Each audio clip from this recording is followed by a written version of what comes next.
What if yawning isn't just social mimicry, but actual consciousness synchronization between connected souls across multiple realities?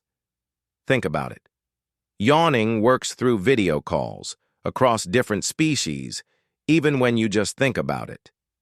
Normal evolution can't explain this strange power. But what if some souls are quantum entangled across different simulation instances? And yawning is the signal that consciousness networks are syncing up. This explains why psychopaths don't catch yawns. Their souls are disconnected from the network. It's why twins share telepathic moments, and mothers sense when their children are in danger. It's why yawning increases dramatically before major global events. The collective consciousness is trying to synchronize, preparing for what's coming. Scientists have documented yawn outbreaks preceding earthquakes and market crashes. Every time you yawn, you're not just tired.